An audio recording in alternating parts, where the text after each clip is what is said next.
നല്ലൊരു അഭിമാനം തോന്നുന്നു. ചേട്ടായി ഇങ്ങനെ കപ്പടിച്ച് കഴിയുമ്പോൾ ഞങ്ങൾക്ക് എല്ലാവർക്കും ഒരു സന്തോഷം. ആ സന്തോഷം പറഞ്ഞറിയിക്കാൻ പറ്റില്ല. പിന്നെ ഞങ്ങൾ എല്ലാ ദിവസവും എപ്പിസോഡ് കാണാറുണ്ടായിരുന്നു, ചേട്ടായിക്ക് വോട്ട് ചെയ്യാറുണ്ടായിരുന്നു. ചേട്ടായിയുടെ വിജയം എന്ന് പറഞ്ഞു കഴിഞ്ഞാൽ മാണിക്യമംഗലത്തിന്റെ ഞങ്ങളുടെ കുടുംബത്തിന്റെ ഒരു വിജയമായിട്ടാണ് ഞങ്ങൾ എല്ലാവരും കാണുന്നത്. അതുപോലെ തന്നെ ചേട്ടായിനെ സ്വീകരിക്കാനായിട്ട് ഞങ്ങൾ എല്ലാവരും ഭയങ്കര ആകാംക്ഷയോടെ കാത്തിരിക്കുകയാണ്. ചേട്ടായിനെ എയർപോർട്ടിൽ ചെന്ന് എല്ലാവരും സ്വീകരിക്കാനാണ് ഇപ്പൊ എല്ലാവരും തീരുമാനിച്ചിരിക്കുന്നത്. അതുപോലെ തന്നെ ചേട്ടായിയുടെ വിജയത്തെ ഞങ്ങൾ എല്ലാവരും സന്തോഷപൂർവ്വം അംഗീകരിച്ച് അഭിമാനത്തോടെ സ്വീകരിക്കുകയാണത്. ഇന്ന് നല്ലൊരു ആഘോഷപരമായിട്ടുള്ള സ്വീകരണമാണ് ഞങ്ങൾ എല്ലാവരും തീരുമാനിച്ചിരിക്കുന്നത്. പ്രത്യേകമായിട്ട് ഞാൻ വോട്ട് ചെയ്ത എല്ലാവരോടും നന്ദി പറയുകയാണ്.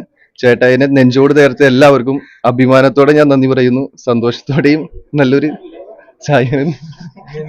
ഡൈഹാർട്ട് ഫാനാണ് ഈ ലംബന്റെ സുഹൃത്തും കൂടിയാണ്.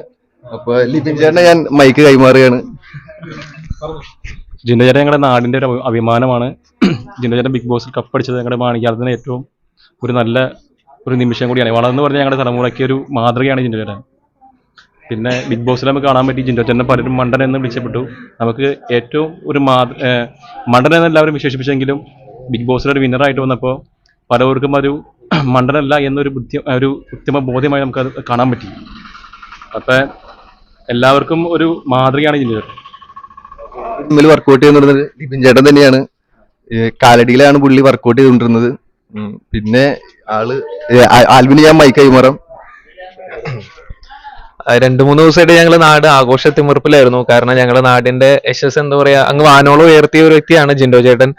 ഞങ്ങളുടെ നാട്ടിലെ എല്ലാ കാര്യങ്ങൾക്കും ജിൻഡോ ചേട്ടൻ മുൻപന്തിയിലുണ്ടായിരുന്നു. പ്രത്യേകിച്ച് ബിഗ് ബോസിലോട്ട് തെരഞ്ഞെടുക്കപ്പെട്ട സമയത്താണെങ്കിലും നാടിന് വലിയൊരു ഉത്സവ കാലഘട്ടമായിരുന്നു. അതിന്റെ ഒരു മാറ്റു കൂട്ടിയതാണ് ഇന്നലെ ഫൈനൽ സ്റ്റേജിൽ ജിൻഡോ ചേട്ടൻ കപ്പടിച്ച ഒരു നിമിഷം.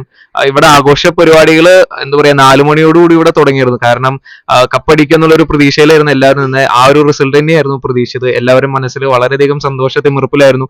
അതിന്റെ ഒരുക്കങ്ങളുടെ ഭാഗമായിട്ടാണ് ഞങ്ങൾ ഇന്ന് ഇവിടെ വന്നത്. ഇവിടെ ജിൻഡോ ചേട്ടനെ സ്വീകരിക്കാനായിട്ടുള്ള കാര്യങ്ങൾ ചെയ്യാനും എന്താ പറയാ കേക്ക് കട്ടിങ്ങിനുള്ള കാര്യങ്ങൾ, അതുപോലെ തന്നെ സ്റ്റേജ് അറേഞ്ച്, അങ്ങനെയാണ് എല്ലാം പ്ലാൻ ചെയ്തേക്കണേ. എയർപോർട്ട് മുതൽ ജിൻഡോ ചേട്ടന്റെ സുഹൃത്തുക്കള്, നാട്ടുകാര്, കുടുംബക്കാര്, അങ്ങനെ ഞങ്ങൾ മാണിക്യമംഗലം കര മൊത്തം ആഘോഷത്തിന്റെ ഒരു തിമിർപ്പിലാണ്. ഇന്ന് എന്താ പറയാ ഇന്നലെ മുതലേ ആഘോഷത്തിന്റെ തിമിർപ്പിലാണ്. അതിന്റെ ഒരു ഘട്ടമാണ് ഇന്ന് തീർന്നത്. തുടർ ദിവസങ്ങളിൽ ആഘോഷത്തിന്റെ മാറ്റുകൂട്ടാനായിട്ടുള്ള പരിപാടികൾ ഓരോ സംഘടനകളും എല്ലാം അങ്ങനെ പ്ലാൻ ചെയ്തിട്ടുണ്ട്. അപ്പോൾ ജിൻഡോ ചേട്ടന് വേണ്ടി വോട്ട് ചെയ്ത് സപ്പോർട്ട് ചെയ്ത എല്ലാ പ്രേക്ഷകർക്കും, അതുപോലെ തന്നെ കുടുംബാംഗങ്ങൾക്കും, നാട്ടുകാർക്കും, കേരളക്കര മുഴുവൻ ജിൻഡോ ചേട്ടന്റെ ഒപ്പം ഉണ്ടായിരുന്നു. കേരളക്കാരെയല്ല, ലോകം മൊത്തം ഈ എപ്പിസോഡ് കാണുന്നുണ്ടായിരുന്നു. അപ്പൊ എല്ലാവർക്കും ഞങ്ങൾ നാട്ടുകാരെന്നുള്ള പേരിൽ ഞങ്ങൾ സുഹൃത്തുക്കളെ എല്ലാവരും പേരിൽ നന്ദി അറിയിക്കുന്നു. Thank you.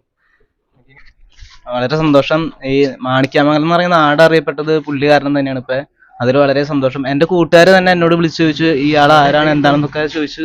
നിങ്ങളുടെ നാട്ടുകാരനാണോ? അപ്പൊ എനിക്കറിയാം എന്റെ കൂട്ടുകാരന്റെ ചേട്ടനാണ്. അങ്ങനെ കുറഞ്ഞ് ചോദിക്കുമ്പോൾ എല്ലാവരും അതിനെപ്പറ്റി ചോദിക്കുമ്പോൾ നമുക്ക് സന്തോഷമുണ്ട്. നമ്മളെ നാടിനെ പറ്റി അന്വേഷിക്കുമ്പോൾ ഈ ആരാന്നൊക്കെ അന്വേഷിക്കുമ്പോൾ നമുക്കൊരു അഭിമാനമാണ് അത് പറയാൻ. ഇതൊക്കെ വളരെ സന്തോഷമുണ്ട്. വോട്ട് ചെയ്തത് എല്ലാവർക്കും നന്ദി. നാടിനെ അറിയപ്പെടുത്തിന് ജിൻഡോ ചേട്ടനും നന്ദിയുണ്ട്. എന്ന് വിളിച്ചപ്പോ ചെറിയൊരു വിഷമം ഉണ്ടെങ്കിലും പക്ഷെ അത് പുള്ളി ഉള്ളിലേക്ക് എടുത്തില്ല. എന്ന് വെച്ച് കഴിഞ്ഞാൽ പുള്ളിയുടെ ഒരു കോൺസെൻട്രേഷൻ എന്ന് പറഞ്ഞു കഴിഞ്ഞാൽ കപ്പ് എന്നുള്ളതായിരുന്നു. അപ്പൊ ബാക്കിയുള്ള ലൂസ് സ്റ്റോക്ക് പുള്ളി മൈൻഡ് ചെയ്യാതെ പുള്ളിയുടെ ഡെസ്റ്റിനേഷന് വേണ്ടി പുള്ളി നല്ലോണം ഹാർഡ് വർക്ക് ചെയ്തു. ആ ലൂസ് സ്റ്റോക്സ് പുള്ളി എന്തായാലും ഇൻവോൾവ് ആക്കിയിട്ടില്ല, ബോഡിയിൽ മൈൻഡിലേക്ക് എടുത്തിട്ടില്ല. അതുകൊണ്ട് തന്നെ പുള്ളിക്ക് ഒരു കുതിരയുടെ ഒരു മൈൻഡ് പോലെയായിരുന്നു പുള്ളിക്ക്. ലക്ഷ്യം മാത്രമായിരുന്നു പുള്ളിയുടെ മുന്നിലുള്ളത്. അപ്പൊ അതുകൊണ്ട് നമുക്ക് മനസ്സിലാക്കാം പുള്ളി അങ്ങനത്തെ കാര്യത്തിൽ തളരുന്ന വ്യക്തിയല്ല. പിന്നെ പുള്ളി ഒരുപാട് എന്ന് വെച്ച് കഴിഞ്ഞാൽ ഹാർഡ് വർക്ക് ചെയ്യുന്ന വ്യക്തിയാണ്. അപ്പൊ നമുക്കറിയാം ചേട്ടൻ ഇങ്ങനത്തെ ഉള്ള കാര്യങ്ങളിൽ വീഴില്ല. പുള്ളിക്ക് നല്ലൊരു ഡിറ്റർമിനേഷനും ഉണ്ട്, മൈൻഡ് പവറും ഉണ്ട്. അപ്പൊ അത് ഓർത്ത് ഞങ്ങൾക്ക് വലിയൊരു അത് ഉണ്ടായിരുന്നില്ല. പക്ഷെ ഈ ഒറ്റപ്പെടുത്തി കഴിഞ്ഞ് കഴിയുമ്പോൾ നമുക്ക് ചെറിയൊരു അത് ഉണ്ടായിരുന്നു. പക്ഷെ പുള്ളി അത് തരണം ചെയ്തു. പുള്ളിക്ക് എങ്ങനെ അത് തരണം ചെയ്യണമെന്നുള്ളൊരു അത് ഉണ്ടായിരുന്നു. അതുകൊണ്ട് അങ്ങനെ വലിയൊരു നമുക്ക് ഫീൽ ചെയ്തില്ല. ഇങ്ങനെ കൊണ്ടുവരുന്ന കഴിയുമ്പോൾ നമുക്ക് ഇവിടുത്തെ ആഘോഷങ്ങളൊക്കെ നല്ലോണം കണ്ട് ആസ്വദിക്കാം. ചേട്ടൻ ജയിച്ചപ്പോ എങ്ങനെ ഹാപ്പിയാണോ? ചേട്ടൻ ജയിച്ചത്